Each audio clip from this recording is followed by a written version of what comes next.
Magandang umaga po sa inyong lahat mga kaibigan. Nandito po muli tayo sa ating pong programang Mga Pangakong Di Nabibigo. Kamusta na po kayo? Sana po ay nasa mabuti kayong kalagayan at patuloy na ginagabayan ng ating Panginoon. Kung kayo man ay nagbabiyahe, no, ingat-ingat po sa pagdadrive. At kung kayo man ay nakasakay sa jeep, sa bus, sa LRT o kung ano man ang inyong pagbabiyahe ngayon, no? Kayo po ay patuloy na nawa na gabayan ng ating Panginoon sa patuloy niyong pakikinig ng ating pong programa dito sa AWR 89.1 FM. Binabati po natin yung ating po mga listeners dyan sa Alicia, sa Tirad View, Santiago, Isabela, Ilocos Sur, Dipaculaw at Baler. Diyan rin po sa Nueva Ecija, sa Pampanga, Tarlac, Pangasinan, Bataan. Pati rin po sa Zambales, at saka sa Bulacan. At dito naman po sa south ng Luzon, no? Cavite, Laguna, Batangas, Mindoro.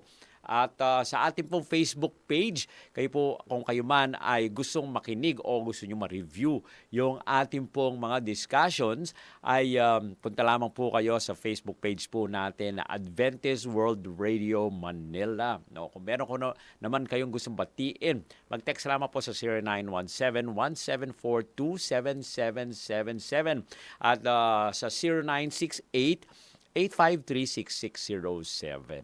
Yan. So ano po ba ang mga karaniwang hinaing ng mga tao ngayon?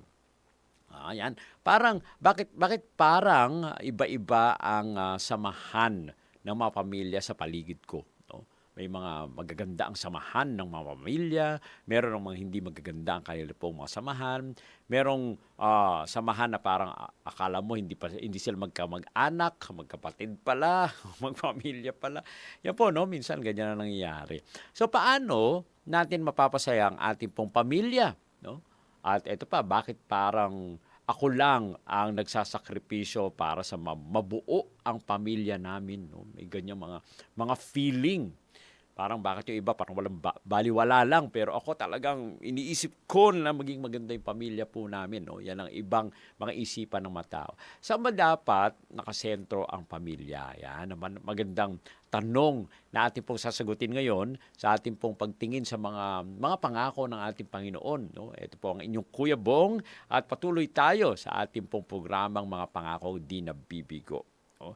So ang focus natin ngayon ay loving your family, no? Pagmamahal sa inyong pamilya, no? Paano natin maibibigay at maipapamalas ang ating pong pagmamahal sa ating pong pamilya. Sabi po sa 1 Corinthians 13:4-7,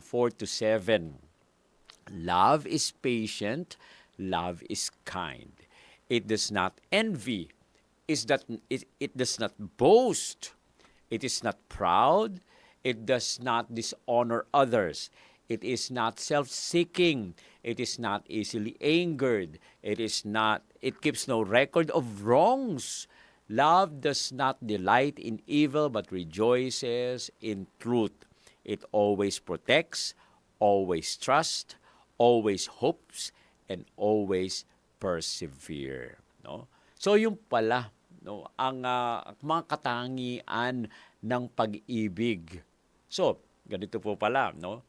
Hindi po pala nakabase, mga kaibigan, yung pagmamahal natin doon sa kung ano yung magiging reaction ng iba.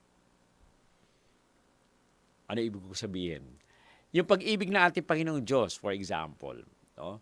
Ang Panginoon ay God is love. Okay?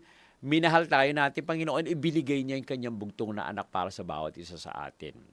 Now, iba-iba yung mga reaction. Yung iba ay tumatalikod sa ating Panginoon. Does it mean na hindi na sila mahal ng ating Panginoon? Oo. Yung iba naman ay nagre-rebel pa sa ating Panginoon. Does it mean na hindi sila mahal ng ating Panginoon? O kahit ano pa ang maging reaction natin sa pagmamahal ng ating Panginoon, hindi nababago yung pagmamahal sa atin ng ating Panginoon. God still loves us. Nandyan siya. Ang problema lang, kapag tayo ay nag-rebel sa ating Panginoon, tayo ang lumalayo sa ating Panginoon. Tayo ang tumatalikod sa ating Panginoong Diyos. No? So, papaano maipapamalas sa ating Panginoon yung kanyang pag-ibig kung tayo ay tumalikod na? Tayo ay umalis na, no? At tayo po ay lumayo na sa ating Panginoon. So hindi na niya maipamalas. Kaya nga may mga pagkakataon na kapag tayo ay nakakaranas ng hindi maganda sa ating pong buhay. Minsan tayo nagtatanong pa sa ating Panginoon, Panginoon, mahal mo ba ako? Oh, paano ka magtatanong ng ganyan? Kung mahal ka ng ating Panginoon, ikaw na mismo yung lumayo sa ating Panginoon. Tapos nung nagkaroon ng hindi maganda na experience sa buhay mo, no? Ikaw naman ang nagtatanong ngayon, Panginoon, hindi mo yata ako mahal. Ha? Nandiyan na nga yung ano ng ating Panginoon. Nandiyan na ebidensya ng ating Panginoon. Ibinigay na nga niya yung bugtong na anak niya, no? Upang ipakita yung kanyang pagmamahal sa atin. At tayo ay hindi tumanggap at tayo lumayo sa ating Panginoon. Then kung may pangit na mga nangyari, sabihin natin, God doesn't love me anymore. Hindi naman. Unfair naman po yan sa ating Panginoon. Na kung ikaw ay lumayo na, ikaw naman ay magtatangka, no? Na ikaw ay magsabi sa Panginoon na hindi ka mahal ng ating Panginoon. So ito po yung binabanggit po dito sa 1 Corinthians 13:4-7. Okay? Ang pag-ibig po talaga ay binabanggit dito ay matyaga, no? Ang pag-ibig po ay mabait. Ang pag-ibig po ay hindi naiinggit, hindi nagyayabang, hindi po nagmamalaki, no? Hindi sumisira ng mga puri ng iba, no? Hindi po naghahanap ng sarili, kapakanan. Hindi po ito madaling magalit. Ngunit ito po ay nag-iingat, no? Para sa iba. Hindi po niya itinatago yung pagkakamali niya, no? At hindi natutuwa, no, sa mga masasama. Ngunit ano daw po ang pag-ibig? Ang pag-ibig po ay nagagalak sa katotohanan. Okay? Palaging prinoprotektahan ang mga mayroong pag-ibig, laging nagtitiwala, laging umaasa, at laging nagtsatsaga. Tingnan po natin, mga kaibigan. Sa pamilya po ba natin, tayo po ba ay may inggit? Walang pag-ibig yan kapag tayo po ay nag-iinggit, may inggit. Tayo po ba ay nagyayabang? Hindi po yan pag-ibig, no? Ito po ay malayo sa pag-ibig. Kapag tayo po ay nagmamalaki, hindi po ganyan ang pag-ibig, hindi ganyan ang pagmamahal. Pag tayo po ay naninira ng mga puri ng iba, no? Hindi po yan pag-ibig. Pag tayo po ay makasarili, tayo po ay madaling magalit, no? Hindi po yan pag-ibig. Kaya tingnan po natin yung ating pong mga actions. Is it love? No? Minsan po ang nakakalungkot na kahit sa loob ng bahay natin ay meron pang ganyan, no? Nawawala yung pag-ibig. Kaya naman, tingnan po natin yung ating pong acronym, no? Dahil sa ang nakalagay po sa ating pong title, Loving Your Family. Ang acronym po natin ngayon ay HOME. Isulat nyo na po, nasa yung mga notebook po ninyo. Sulat natin, HOME, HOME. Honor, offer, maintain, and encourage. No? So, paano daw po? Paano natin mamahalin ng ating pong pamilya? Ang gagawin po natin ay honor and respect your family. No? H, honor and respect your family. O, offer time and care. Talagang napakaganda, no? Maglagay tayo ng oras. Magpahalaga tayo ng oras sa ating pong pamilya.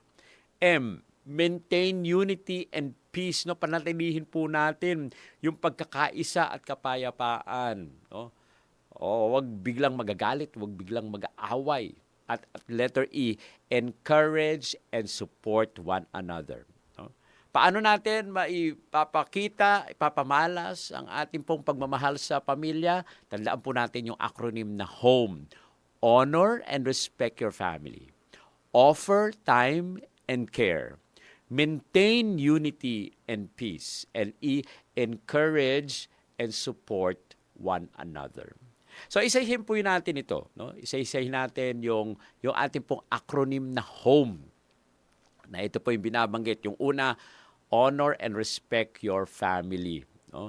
Igalang po natin at irespeto natin ang ating pong pamilya. Ang pag-ibig po ay nagsisimula sa paggalang, no?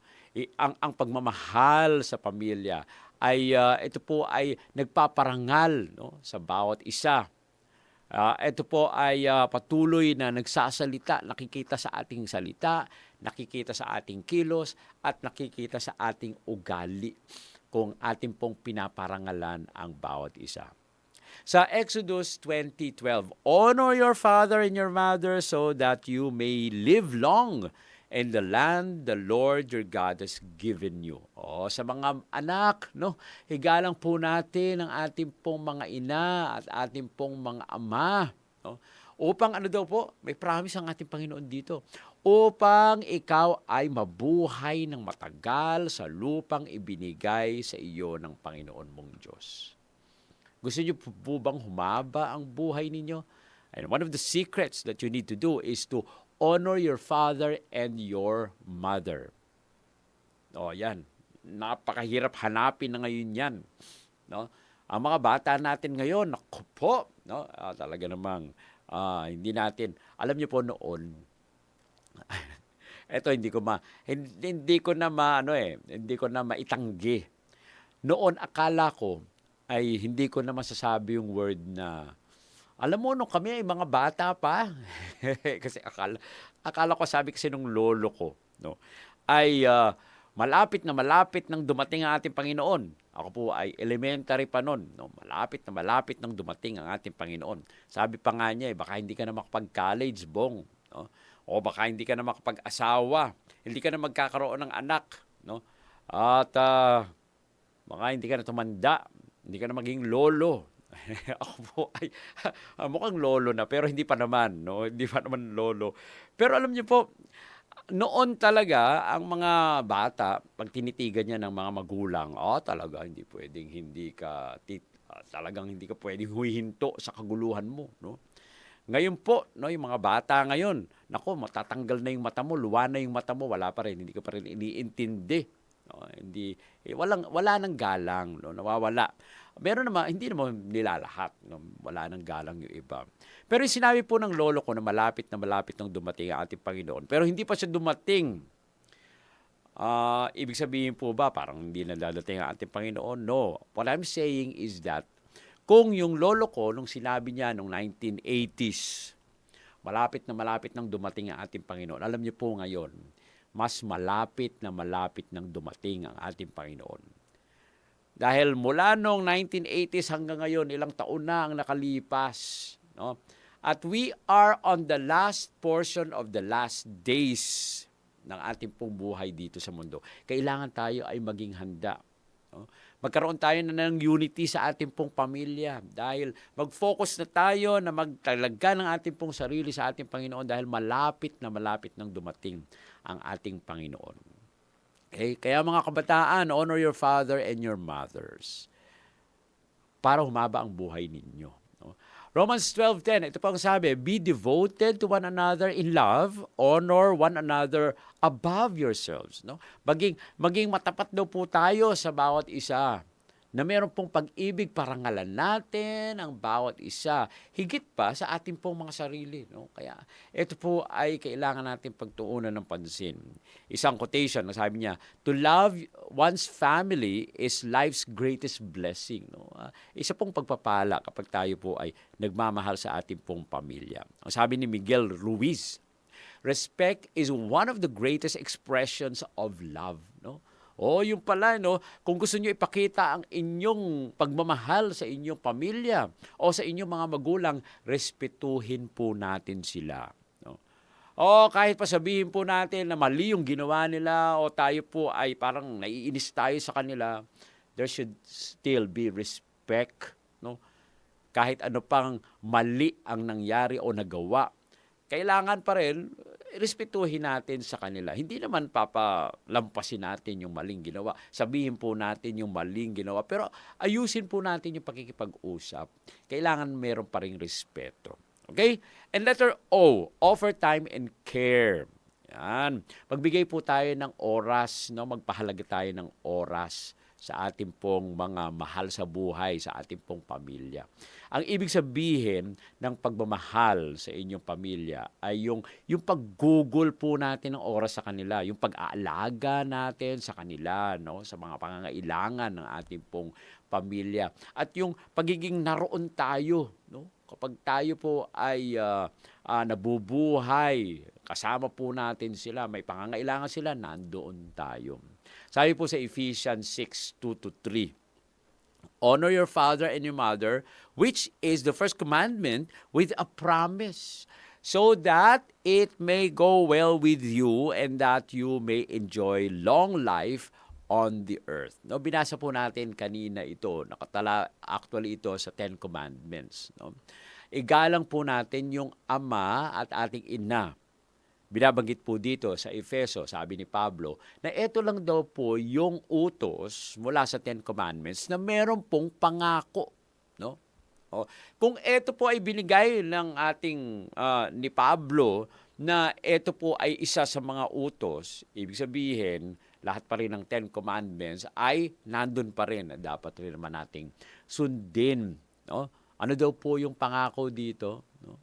At ikaw ay magiging mabuti ang iyong buhay. Ikaw ay magkakaroon ng mahabang buhay. You want to live long? Honor your father and your mother. No? 1 Timothy 5:8, anyone who does not provide for their relatives, and especially for their own household, has denied the faith and is worse than an unbeliever. No? Kailangan daw po pala mga kaibigan, i-offer natin yung time, yung ating pong care, tayo po ay mag-alaga, no, sa ating pong mga relatives, sa mga kamag-anak po natin. Oh. Huwag po natin silang tanggihan. Dahil kapag tayo po ay tumanggi sa kanila, ay mas masahol daw po tayo doon sa hindi nananampalataya sa Diyos. No? Kaya napaka-importante. Let us always have time to help, no, to help our family. Si John Wooden, sabi po niya, the most important thing in the world is family and love. No? Ang pinakamahalagang bagay daw po dito sa mundo ay yung ating pong pamilya at yung pagmamahal.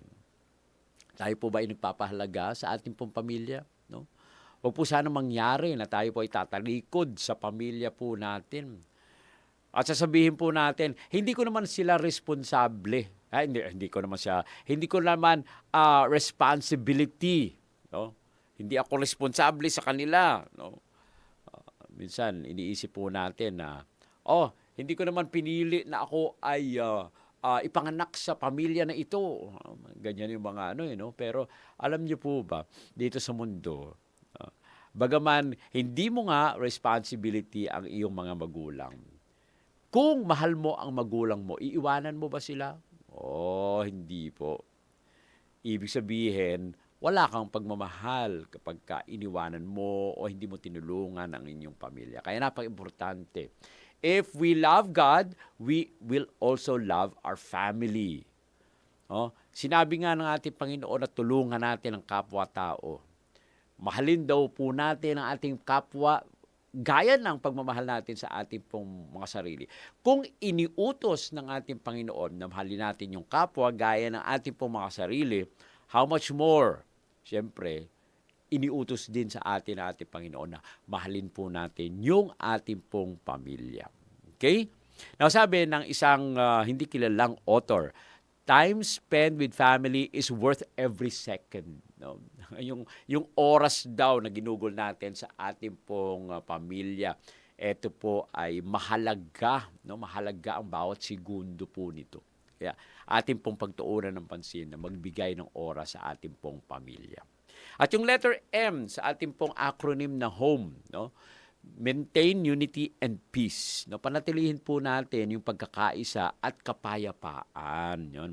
Ang ibig sabihin po nito, yung pagmamahal natin sa ating pong pamilya, yung paglutas ng mga salungatan o yung problema, no, na tayo po ay kailangan nagbibigay ng biyaya at pagpapanatili ng kapayapaan, no, sa pamamagitan po ng pagiging mapagpasensya, yung pagkakaroon ng pag-uunawaan, no, sa bawat isa.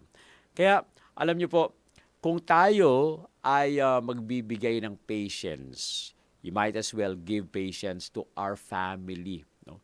Na kahit pa tayo po ay nahihirapan o tayo po ay nagsa-sacrifice, it's better to sacrifice, no, for our family and for everyone who needs it.